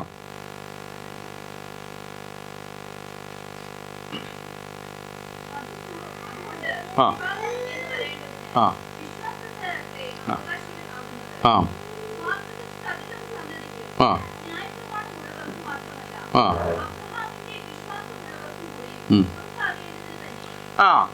വാഗ്ദത്തം ആർക്ക് വേണ്ടിയുള്ളതെന്നാ പറഞ്ഞിരിക്കുന്ന വാഗ്ദാനം? അല്ലല്ല, അവിടെ അങ്ങനല്ല. സകല സന്ധികളും പറഞ്ഞ് അവസാനിപ്പിക്കാൻ എളുപ്പമാണ്. അതല്ല അതിനകത്ത് പ്രധാന വാക്യം എന്ന് പറയുന്നത്. അബ്രഹാമിന്റെ വിശ്വാസം, അങ്ങനെ വാക്കുണ്ടോ? അവിടെ വാക്കുണ്ടോ? അബ്രഹാമിന്റെ വിശ്വാസം ഉള്ളവർക്ക്, അബ്രഹാമിന്റെ വിശ്വാസമുള്ളവർക്ക്, അവർക്കാണ് വാഗ്ദാനം എന്നാ പറഞ്ഞിരിക്കുന്നത്. അവർക്കാണ് വാഗ്ദാനം എന്നാ പറഞ്ഞിരിക്കുന്നത്, അബ്രഹാമിന്റെ വിശ്വാസം. ഇനി എന്തായിരുന്നു അബ്രഹാമിന്റെ വിശ്വാസം എന്ന് പറയുന്നത്? അതാണ് നമ്മൾ ചിന്തിക്കേണ്ടത്. വാഗ്ദത്തത്തെക്കുറിച്ച് നമ്മൾ ചിന്തിക്കുമ്പോഴാണ് ഞാൻ പറയുന്നത് കേട്ടോ. നമ്മൾ ഈ വാഗ്ദത്വമൊക്കെ പറയുന്ന വലിയ കാര്യങ്ങൾ പറയുന്ന അല്ലേ, ദൈവത്തിന്റെ വാഗ്ദത്തം പറഞ്ഞ് അഭിമാനിക്കുന്ന നമ്മളെക്കുറിച്ച് റോമാലേഖനത്തിൽ പറഞ്ഞിരിക്കുകയാണ്, അബ്രഹാമിന്റെ വിശ്വാസം ഉള്ളവർക്ക് എന്നാ പറഞ്ഞിരിക്കുന്നത്. എന്താണ് അബ്രഹാമിന്റെ വിശ്വാസം? അതിനെക്കുറിച്ച് റോമാലേഖനത്തിൽ തന്നെ പറയുന്നുണ്ട്. വിശ്വാസത്തിന്റെ ഒരു ഭാഗത്തെക്കുറിച്ച്, തൻ്റെ ജീവിതത്തിൽ ഇനി പ്രവർത്തിക്കാൻ കഴിയില്ല എന്ന് വരുന്ന ഒരു ശാരീരിക ഘട്ടം വന്നു, അല്ലേ? പ്രായം വളരെയായി, ശരീരത്തിന്റെ എല്ലാ ഘടനകളും തെറ്റിക്കിടക്കുകയാണ്. സാറയുടെയും ഇനിയൊരു ഗർഭം ധരിക്കാനായിട്ട് യാതൊരു വിധത്തിലുമുള്ള സാധ്യതകൾ പോലും ഇല്ലാതിരുന്ന ഒരു വ്യക്തി. ആ വ്യക്തി എന്ത് ചെയ്തു? നമ്മളൊരു കാര്യം ഞാൻ പറഞ്ഞിട്ടുണ്ട്, ആശിക്കുന്നതിനൊരു പരിധിയുണ്ടല്ലോ, അല്ലേ? നമ്മളൊരു കാര്യം, എനിക്കിപ്പോൾ അംബാനിയെ പോലെ ആശിക്കുക എന്ന് പറഞ്ഞു കഴിഞ്ഞാൽ തനിക്ക് തലയ്ക്ക് ഓളം ഉണ്ടെങ്കിൽ മാത്രമേ അങ്ങനെ ചിന്തിക്കാൻ പറ്റുള്ളൂ. എന്തെങ്കിലും ഒരു മാർഗം ഉണ്ടെങ്കിൽ എനിക്ക് അങ്ങനെ ചിന്തിക്കാൻ പറ്റുള്ളൂ, അല്ലേ? അല്ലാത്ത ഞാൻ എങ്ങനെ ചിന്തിക്കാൻ പറ്റും? അറ്റ്ലീസ്റ്റ് അല്ലേ, എങ്ങനെയെങ്കിലൊക്കെ കഞ്ഞിയും കുടിച്ച് വണ്ടി ഒഴിച്ച് ഇങ്ങനെയൊക്കെ ജീവിച്ചു പോകും, അതൊക്കെ എനിക്ക് ചിന്തിക്കാനായിട്ട് പറ്റത്തുള്ളൂ. അത്രേ അതിനുള്ള പരിധിയുള്ളൂ. അതിനപ്പുറത്തോട്ട് ഞാൻ ചിന്തിക്കുമ്പോൾ ഒന്നുകിൽ രണ്ട് കാര്യങ്ങളുണ്ടാവണം. ഒന്നുകിൽ ഇവൻ അമിതമായ ഒരു വിശ്വാസം ഉണ്ടായിരിക്കണം, രണ്ട് തലയ്ക്കൊരു ചെറിയ ഓളം ഉണ്ടായിരിക്കണം. അപ്പോൾ ഈ രണ്ട് കാര്യങ്ങൾ ഉണ്ടായിരിക്കണം. ഇപ്പോൾ ഇവിടെ വരാം, അബ്രഹാമിലേക്ക് വരുമ്പം അബ്രഹാമിന് തലയ്ക്കോളമില്ലായിരുന്നു, പക്ഷെ എന്തുണ്ടായിരുന്നു? അവനൊരു വിശ്വാസം ഉണ്ടായിരുന്നു. എന്താ? തൻ്റെ ജീവിതത്തിൻ്റെ എല്ലാം നഷ്ടപ്പെട്ടു പോയാലും, അബ്രഹാമിൻ്റെ വിശ്വാസത്തെക്കുറിച്ച് അങ്ങനെ നമ്മൾ പറയുന്നത് എങ്ങനെയാണെന്നറിയോ? എനിക്ക് ചാരത്തിൽ നിന്ന്, അത് തൻ്റെ സന്തതിയെ ജനിപ്പിക്കുമെന്ന് പറഞ്ഞല്ലോ, ഈ യാഗമർപ്പിച്ച് ചാരത്തിൽ നിന്ന് സന്തതിയെ ഉളവാക്കാൻ കഴിയുന്ന ഒരു ദൈവമുണ്ടെന്ന് വിശ്വസിച്ച ഒരു അബ്രഹാമിന്റെ സന്തതി പരമ്പരകളാണ് ഞാനും നിങ്ങളും. ആ വിശ്വാസമുള്ളവർക്കാണ് വാഗ്ദത്തം എന്ന് പറഞ്ഞിരിക്കുന്നത്. അപ്പോൾ ഈ ദൈവത്തിന്റെ നാമത്തിന്റെ മുകളിൽ മഹിമപ്പെടുത്തി വെച്ചിരിക്കുന്ന വാഗ്ദത്തം എന്ന് പറയുന്നത് എന്താണെന്നറിയാവോ? ഈ കാണുന്ന മെറ്റീരിയലിസ്റ്റ് ആയിരിക്കുന്ന ലോകത്തിലെ കുറിച്ചൊന്നും അല്ല അത് പറഞ്ഞിരിക്കുന്നത്. ഈ ലോകത്തിന് അപ്പുറം ഒരു ജീവിതമുണ്ട്, ഈ ലോകത്തിന് അപ്പുറം ഒരു രാജ്യമുണ്ട്, ഈ ലോകത്തിന് അപ്പുറം നമുക്കൊരു ജീവിതമുണ്ട്. ആ ജീവിതത്തെ കുറിച്ചാണ് പറഞ്ഞിരിക്കുന്നത്. അവിടേക്ക് എത്താനായിട്ടുള്ള ഒരു വ്യക്തിനെ കുറിച്ച് പറഞ്ഞിരിക്കുന്നത് അബ്രഹാമിന്റെ വിശ്വാസമുള്ളവനായിരിക്കണം എന്നുള്ളതാണ്. വാഗ്ദത്തങ്ങളെ കൈവശമാക്കാൻ അബ്രഹാമിന്റെ വിശ്വാസം നമുക്കുണ്ടായിരിക്കണം. നമ്മളൊക്കെ എന്തെങ്കിലുമൊക്കെ ഉള്ളതിനോട് ആഡ് ചെയ്ത് പോകാനായിട്ടാണ് എന്ത് ചെയ്യുന്നത്? പ്രാർത്ഥിക്കാറുള്ളത്, അല്ലേ? എന്തെങ്കിലുമൊക്കെ ഉള്ളതിൽ നിന്ന് ആഡ് ചെയ്ത് പോകാനായിട്ട്. ഇപ്പോൾ നമ്മൾ വീട് മേടിക്കാൻ ഞങ്ങൾ പലരും ഇവിടെ ആഗ്രഹിക്കുന്നുണ്ട്. ഇപ്പോൾ നമ്മൾ ചെയ്യുന്നത് എന്താണ്? പതുക്കെ എല്ലാ ചെലവുകളും കുറച്ചിട്ട് ബാങ്ക് ബാലൻസ് എന്ത് ചെയ്യാൻ നോക്കുവാണ്? കൂട്ടാൻ നോക്കുവാണ്. എന്തിനാ? ഇതിനോട് ആഡ് ചെയ്ത് ബാക്കി ചേർക്കാനായിട്ടാണ് നമ്മൾ നോക്കുന്നത്. ഇനി നമ്മളെ വീടിനെല്ലാം കണ്ട് ഒരു വീട് പോയി കണ്ടുവച്ചിട്ട് കയ്യിലൊരു 5 പൈസ പോലും ഇല്ല, നമ്മളെ വീട് പോയി കണ്ടുവച്ചിട്ട് എന്താ ഞാനാണ് നമ്മൾ വന്നിട്ട് പറയാണ് ഞാൻ വീട് നാളെ മേടിക്കുമെന്ന് പറയും നമ്മളാരെങ്കിലും? അത്ര വിശ്വാസമുള്ളവരുണ്ടോ ഇവിടെ? ഇച്ചിരി കുറവാണ്, അല്ലേ? നമ്മളൊക്കെ ആഡ് ചെയ്തതിൻ്റെ അതിൻ്റെ ബാക്കിയായിട്ട് ചെയ്യാനേ നമ്മൾ പഠിച്ചിട്ടുള്ളൂ, അല്ലേ? അതേ നമ്മൾ പഠിച്ചിട്ടുള്ളൂ, നമുക്കതേ അറിയുള്ളൂ. അങ്ങനെ ഒരു വിശ്വാസത്തിലാണ് നമ്മൾ വളർന്നു വന്നിരിക്കുന്നത്. പക്ഷേ വാഗ്ദത്തം മഹിമപ്പെടുത്തിയിരിക്കുന്ന, അല്ലെങ്കിൽ ദൈവത്തിൻ്റെ നാമത്തിൻ്റെ മുകളിൽ മഹിമപ്പെടുത്തി വെച്ചിരിക്കുന്ന വാഗ്ദത്തം കൈവശമാക്കുന്ന അബ്രഹാമിൻ്റെ സന്തതിയെക്കുറിച്ച് പറഞ്ഞിരിക്കുന്നത് ഒരു സാധാരണ വിശ്വാസത്തിൽ കൂടെ പോകുന്നവനെ കുറിച്ചല്ല പറഞ്ഞിരിക്കുന്നത്. മറിച്ച് ഇല്ലായ്മയിൽ നിന്ന് എല്ലാറ്റിനെയും വിളിച്ചു വരുത്തിയവനായ സർവശക്തനായ ദൈവത്തിന് എൻ്റെ ജീവിതത്തിൻ്റെ ഇല്ലായ്മകളിൽ ചിലതൊക്കെ ചെയ്യാൻ കഴിയുമെന്ന് വിശ്വസിക്കാൻ കഴിഞ്ഞാൽ ദൈവത്തിൻ്റെ പ്രവൃത്തിക്ക് എൻ്റെ ജീവിതത്തിൽ ഒരു സ്ഥാനമുണ്ട്. ഒന്നുമില്ലായ്മയിലും എനിക്ക് വേണ്ടി അത്ഭുതങ്ങളെ പ്രവർത്തിക്കുവാൻ എൻ്റെ ദൈവത്തിന് കഴിയുമെന്ന് വിശ്വസിക്കുന്ന ഒരു വിശ്വാസമുണ്ടല്ലോ, ആ വിശ്വാസത്തിലാണ് ദൈവപ്രവൃത്തി ഉണ്ടാകുന്നത്. അവർക്കാണ് വാഗ്ദത്തങ്ങളെ കൈവശമാക്കുവാനായിട്ട് കഴിയുന്നത്. അപ്പോൾ അബ്രഹാമിൻ്റെ സർവ്വസന്തതിക്കുമുണ്ട് എന്ന് പറയുന്ന ഒരു ജനറലൈസ് ആയിട്ടുള്ള വാക്ക് വിടുത്തുന്നതിന് പകരം ഇങ്ങനെ ഒരു അല്പം കൂടെ പേഴ്സണലായിട്ടുള്ള ഒരു വാക്ക് കൂടെ അവിടെയുണ്ട്. അബ്രഹാമിൻ്റെ വിശ്വാസം ഉള്ളവർക്ക് ആ ജീവിതത്തിലേക്ക് എത്തിച്ചേരുമ്പോഴാണ് ശരിക്കും നമ്മൾ ഈ വാഗ്ദത്തങ്ങളിലേക്ക് സഞ്ചരിക്കുന്നത് എന്നുള്ളത് നാം മനസ്സിലാക്കേണ്ടത് ആവശ്യമാണ്. ഇനി ദൈവത്തിൻ്റെ വാഗ്ദത്തം കാലങ്ങൾ എത്ര കഴിഞ്ഞാലും വാഗ്ദാനം അല്ലേ, ആ കാലത്തിൻ്റെ പരിധിക്കുള്ളിലല്ല നിർത്തേണ്ടത്. ദൈവത്തിൻ്റെ ഒരു സമയമുണ്ട്. ആ സമയം എന്ത് ചെയ്യും? അത് ദൈവം പ്രവർത്തിക്കും. ദൈവത്തിൻ്റെ പ്രവൃത്തി വെളിപ്പെടും. ഒരു വാഗ്ദത്തം അബ്രഹാമിനോട് ദൈവം പറഞ്ഞു, അബ്രഹാമിന് സന്തതി ഉണ്ടാകുന്നതിന് മുമ്പ് നിന്റെ സന്തതി എന്ത് ചെയ്യും? പെറ്റുപെരുകി അവരെന്ത് ചെയ്യും? കടൽക്കരയിലെ മണൽപ്പത്തിരി പോലെയും ആകാശത്തിലെ നക്ഷത്രങ്ങളെ പോലെയാകും. ഒരു വലിയ വാഗ്ദാനം കൊടുത്തു. ഒരു കുഞ്ഞു പോലും കയ്യിലില്ലാതിരിക്കുമ്പോൾ, അതിനുള്ള സാധ്യത പോലും ഇല്ലാതിരിക്കുമ്പോൾ ദൈവം കൊടുത്തൊരു വാഗ്ദത്തമാണെന്ന് കാണുവാൻ സാധിക്കുന്നു. എന്നാൽ നമ്മൾ പിന്നീട് കാണുന്നത് ഈ അബ്രഹാമിനോട് തന്നെ പറയാണ്, നിന്റെ സന്തതി എന്ത് ചെയ്യും? സ്വന്തമല്ലാത്ത നാട്ടിൽ പോയി എന്ത് ചെയ്യും?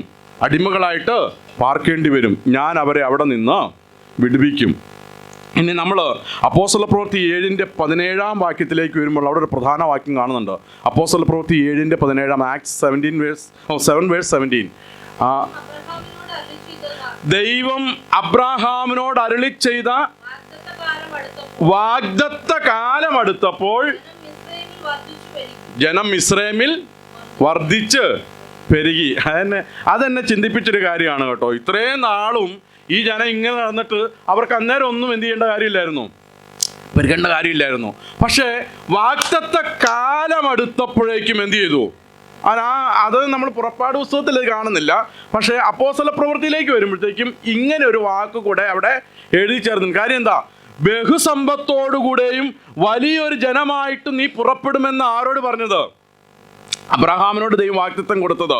പക്ഷേ ഇത്രയും വലിയൊരു പെരുപ്പം ഈ പുറപ്പെടുന്നതിന് മുമ്പുള്ള, അല്ലെങ്കിൽ അടിമകളായി വളരെയധികം കൈപ്പെട്ട് 100-ാം വർഷത്തിലോ 200-ാം വർഷത്തിലോ ഒന്നും അവരെ അധികം ദൈവം എന്ത് ചെയ്യില്ല, പെരുപ്പിലേക്ക് കൊണ്ടുവന്നില്ല. കാര്യം അവിടെ പെറ്റുപെരുകിയിട്ട് എന്താ കാര്യമുള്ളത്? മണ്ണും ഇഷ്ടികയും ഉണ്ടാക്കുക എന്നുള്ളതല്ലാതെ വാഗ്ദത്ത നാടൊന്നും അവർക്ക് പറഞ്ഞിട്ടില്ല. ഈ കാലഘട്ടം കഴിയണമല്ലോ. പക്ഷേ ദൈവം പറഞ്ഞ വാഗ്ദത്തത്തിൻ്റെ പൂർത്തീകരണമാണ് ഞാനത് പറഞ്ഞു വരുന്നത്. ഈ 430 വർഷം കഴിഞ്ഞപ്പോൾ, അല്ലെങ്കിൽ ആ കാലഘട്ടം അടുത്തപ്പോഴേക്കും ജനത്തിനിടയിൽ ഒരു വലിയൊരു പെരുപ്പമുണ്ടായി എന്ന് കാണുവാൻ സാധിക്കുന്നുണ്ട്. നോക്കിക്കേ, കർത്താവ് ദൈവം കാലങ്ങൾക്ക് മുമ്പ് അബ്രഹാമിനോട് പറഞ്ഞ വാഗ്ദത്തം മാറാത്തവനാണ്. അതുകൊണ്ടാണ് ഞാൻ പറഞ്ഞത്, ദൈവത്തിൻ്റെ വിശ്വസ്തത, അവൻ മാറാത്തവനാണ്. വാക്ക് പറഞ്ഞാൽ മാറാത്തവനായ ഒരു ദൈവം. കാലങ്ങളും തലമുറകളും മാറിയിട്ടും അവൻ്റെ വിശ്വസ്തതയ്ക്ക് ഒരു മാറ്റവും വന്നിട്ടില്ല എന്ന് നമുക്ക് കാണുവാൻ സാധിക്കുന്നു. ആ ദൈവത്തിൻ്റെ പ്രവൃത്തിയാണ് നമുക്ക് കാണുവാനായിട്ട് സാധിക്കുന്നത്. ദൈവത്തിൻ്റെ മഹത്വം, ദൈവത്തിൻ്റെ പ്രവൃത്തി, വാഗ്ദാനത്തോടുള്ള ബന്ധത്തിൽ കാലങ്ങൾ എത്ര കഴിഞ്ഞാലും അത് മാറ്റം വരാത്തതാണ്, മാറ്റം ഭവിക്കാത്തതാണ്. ഇനി ആർക്കാണ് ഈ വാഗ്ദത്തം അവകാശമാക്കുവാനായിട്ട് കഴിയുന്നത്? കേവല വിശ്വാസം കൊണ്ട് മാത്രമായോ? അബ്രഹാമിൻ്റെ വിശ്വാസം അതിൻ്റെ ഒരു അടിത്തറയാണ് ഈ വാഗ്ദത്തങ്ങളെ കൈവശമാക്കാൻ വേണ്ടി. എബ്രായ ലേഖനം 6-ാം അധ്യായം അതിൻ്റെ 12-ാം വാക്യം ഒന്ന് വായിക്കാം. എബ്രായ ലേഖനം 6-ാം അധ്യായം 12-ാം വാക്യം.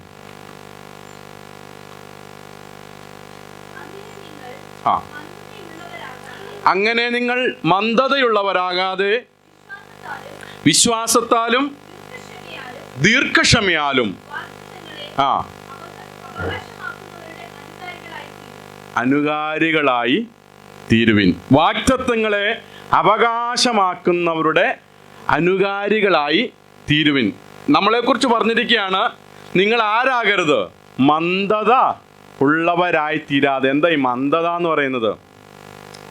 ഇടയ്ക്ക് നമ്മൾ പറയാറില്ലേ, അങ്ങ് ബ്ലാക്ക് ഔട്ട് ആയിപ്പോ, നമ്മൾ കംപ്ലീറ്റ് എന്താ അല്ലേ, ഒന്നും മനസ്സിലാക്കാൻ പറ്റാത്ത, എവിടെയാണ് നിൽക്കുന്നത്, എവിടെയാണ് ഇരിക്കുന്നത്, എന്താ ചെയ്യുന്നതെന്ന് അറിയാൻ പാടില്ലാതെ വരുന്നൊരു സംവിധാനം ഉണ്ടല്ലോ, ഒരു മാനസിക നിലവാരം ഉണ്ടല്ലോ. അതിനാണ് ശരിക്കും മന്ദത എന്ന് പറയുന്നത്. ശരിക്കും ശരിയായ തീരുമാനങ്ങൾ എടുക്കാൻ പറ്റാതെയും ശരിയായിട്ട് സംസാരിക്കാൻ പറ്റാതെയും ചെയ്യുന്ന കാര്യങ്ങളെക്കുറിച്ചുള്ള തിരിച്ചറിവില്ലാതെയും വരുന്ന ഒരു സാഹചര്യം. അത്തരം സാഹചര്യങ്ങളെയാണ് ഈ മന്ദത എന്ന് പറയുന്നിരിക്കുന്നത്. എന്നിട്ട് പറയാണ്, ഈ സഭയ്ക്കകത്തും കൂട്ടായ്മയ്ക്കകത്തും വന്നിട്ട് ആരെ പോലെ ഇരിക്കരുത്, മന്ദന്മാരെ പോലെ അല്ലേ. മന്ദത വന്നതുപോലെ നമ്മൾ എന്ത് ചെയ്യരുത്, ഇരിക്കരുത്. എന്തിനു വന്നു, എന്തിനായി ഇറങ്ങി, എന്തിനു ചെയ്യുന്നു അല്ലേ, എങ്ങനെ പോകുന്നു എന്നുള്ളതിനെ കുറിച്ചല്ല, മറിച്ച് എന്ത് ചെയ്യാനാ പറഞ്ഞിരിക്കുന്നത്? വിശ്വാസത്താലും ദീർഘക്ഷമയാലും വാഗ്ദത്തങ്ങളെ അവകാശമാക്കുന്നവരുടെ അനുകാരികളായിരിക്കും. ഇത് ഈ പറഞ്ഞിരിക്കുന്ന തൊട്ട് മുകളിൽ അബ്രഹാമിനെ കുറിച്ച് പറഞ്ഞിട്ടുണ്ട് കേട്ടോ. അതിന് മുകളിലും താഴേക്കുമായിട്ട് അബ്രഹാമിനെ കുറിച്ച് പറഞ്ഞിട്ടുണ്ട്. ഇനി അനുകാരികളാകാനാ പറഞ്ഞിരിക്കുന്നത്. ആരെ പോലെ? വാഗ്ദത്തങ്ങളെ കൈവശമാക്കാൻ. അപ്പോൾ അവർക്ക് വാഗ്ദത്തം കൈവശമാക്കാനായിട്ട് എന്തൊക്കെയായിരുന്നു അവരുടെ ജീവിതത്തിലുണ്ടോ? ഒന്ന്, വിശ്വാസം. രണ്ടെന്തായിരുന്നു? ദീർഘക്ഷമ. വിശ്വാസവും ദീർഘക്ഷമയും. ഞാൻ പറഞ്ഞു വരുന്നത് ഭൂമിയിലെ ഒരു വാഗ്ദത്തത്തെക്കുറിച്ചല്ല. സങ്കീർത്തനത്തെ പറഞ്ഞിരിക്കുന്ന അവൻ്റെ നാമത്തിൻ്റെ മുകളിൽ തൻ്റെ വാഗ്ദാനം മഹിമപ്പെടുത്തിയിരിക്കുന്നു എന്ന് പറഞ്ഞിരിക്കുന്ന ആ വലിയ വാഗ്ദാനം അല്ലെങ്കിൽ ആ വാഗ്ദത്തം അത് കൈവശമാക്കാൻ വേണ്ടി എന്താ വേണ്ടത്? വിശ്വാസമുള്ളവരായി തീരുക എന്നുള്ളതാണ്. വിശ്വാസത്തിൽ ജീവിക്കുവാൻ കഴിയുക എന്ന് പറയുന്നതാണ്. ഈ വിശ്വാസം എന്ന് പറയുന്നത് ഒരു വാക്കല്ല, അത് പറഞ്ഞു തരുന്നതും കേട്ടുണ്ടാകുന്നതും ഒന്നല്ല വിശ്വാസം. വിശ്വാസം ദൈവത്തോടുള്ള ബന്ധത്തിൽ നിന്നുണ്ടായി വരുന്നതാണ് എന്ത്? വിശ്വാസം എന്ന് പറയുന്നത്, അല്ലേ? എനിക്ക് അത് വ്യക്തിപരമായി എന്നിൽ നിങ്ങൾക്ക് എങ്ങനെയാണ് വിശ്വാസം ഉണ്ടാകുന്നത്? അല്ലെങ്കിൽ എനിക്ക് ജിൻസൺ ബ്രദറിൽ എങ്ങനെയാണ് വിശ്വാസം ഉണ്ടാകുന്നത്? ഞങ്ങൾ തമ്മിലുള്ള കമ്മ്യൂണിക്കേഷൻ്റെ, ഞങ്ങൾ തമ്മിലുള്ള ബന്ധത്തിൻ്റെ അടിസ്ഥാനത്തിൽ എന്ത് ചെയ്യുന്നത്? വിശ്വാസം ഉണ്ടായി വരുന്നത്, അല്ലേ? അല്ലാതെ കാണുകയോ ഇല്ല, കേൾക്കുകയോ ഇല്ല, മിണ്ടുകയോ ഇല്ലാത്ത ഞങ്ങൾ തമ്മിൽ ഒരു സമയം എങ്ങനെ ആ വിശ്വാസത്തിന് ഒരു അടിത്തറ ഉണ്ടാവും? ഒരിക്കലും ഉണ്ടാകാൻ പോകുന്നില്ല. ഉണ്ടെന്ന് പറയെങ്കിൽ തന്നെ നമ്മുടെ മനസ്സിൽ പുള്ളി എങ്ങനെയായിരിക്കും, എനിക്കൊന്നും അറിയാൻ പാടില്ല, ഇന്നു വരെ ഒന്നും സംസാരിച്ചില്ല, ചുമ്മാ കണ്ടു പോകുന്ന ഒരാൾ എങ്ങനെ വിശ്വസിക്കാൻ പറ്റും? ഉള്ളിൻ്റെ ഉള്ളിൽ ഞാൻ ചോദിച്ചിട്ട് ചിരിച്ച് കാണിക്കുകയും ചെയ്യും, ഭയങ്കര വിശ്വാസമാണ് കേട്ടോ എന്ന് പറയുകയും ചെയ്യും, അല്ലേ? അത്രേ അതിനകത്തുള്ളൂ. അങ്ങനല്ല വിശ്വാസം എന്ന് പറയുന്നത്. വിശ്വാസം ഒരു പാസ്റ്റർക്കും തരാനായിട്ട് പറ്റത്തില്ല. വിശ്വാസം ഒരു പ്രസംഗത്തിലും കിട്ടുന്നതല്ല. വിശ്വാസം ആര് തലേ കൈ വെച്ചാലും കിട്ടുന്ന കാര്യമല്ല. വിശ്വാസം ദൈവത്തോടുള്ള ബന്ധത്തിൽ ഞാനും നിങ്ങളും ചിലവഴിക്കുന്ന സമയം, അവനോട് ഇടപെടുന്നതിൻ്റെ അടിസ്ഥാനത്തിൽ, അവനുമായി ബന്ധപ്പെടുന്നതിൻ്റെ അടിസ്ഥാനത്തിൽ തനിയേ ഉണ്ടായി വരുന്നതാണ്, ബിൽഡപ്പായി വരുന്നതാണ് വിശ്വാസം എന്ന് പറയുന്നത്. അതിലാണ് വാഗ്ദത്തങ്ങളെ നമുക്ക് കൈവശമാക്കാനായിട്ട് കഴിയുന്നത്. അടുത്തത് ദീർഘക്ഷമ എന്നുള്ളതാണ്. ദീർഘക്ഷമ.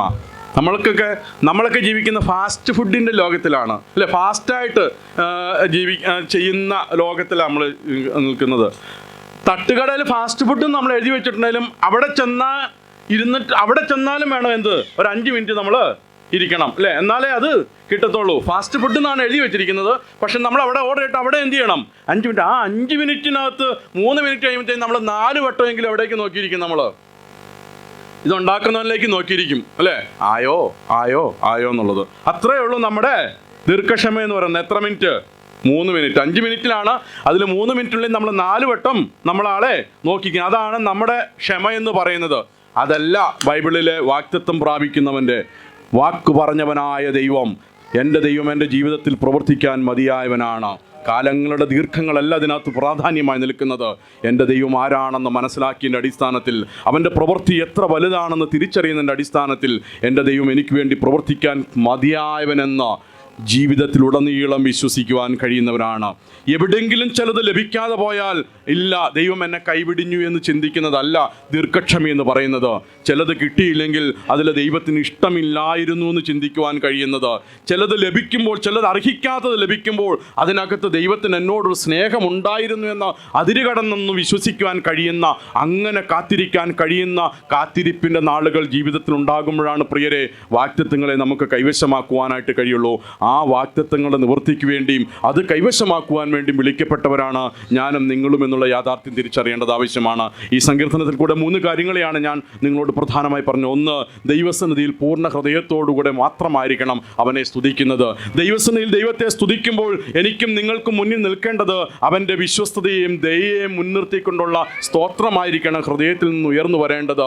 ഒടുവിലായി നാം ചിന്തിച്ചത് വാഗ്ദത്തങ്ങളെ അവൻ്റെ നാമത്തിന് മുകളിൽ മഹിമപ്പെടുത്തിയിരിക്കുന്ന ആ വലിയ ആ വാഗ്ദത്തം അത് കൈവശമാക്കുവാൻ വേണ്ടി ഞാനും നിങ്ങളും കർത്താവിൻ്റെ സന്നിധിയിൽ അവരോടുകൂടെ കാത്തു നിൽക്കുന്ന ഒരു നല്ല വിശ്വാസിയായി, ഒരു നല്ല ദൈവവിധലായി തീരുവാൻ ഈ സങ്കീർത്തനങ്ങൾ സഹായമായി തീരട്ടെ എന്ന പ്രാർത്ഥനയോടെ, ആഹ്വാനത്തോടെ സമയം അനുവദിച്ചെന്ന ദൈവദാസനോട് നന്ദി പറയുന്നു. കർത്താവ് അനുഗ്രഹിക്കുമാറാകട്ടെ.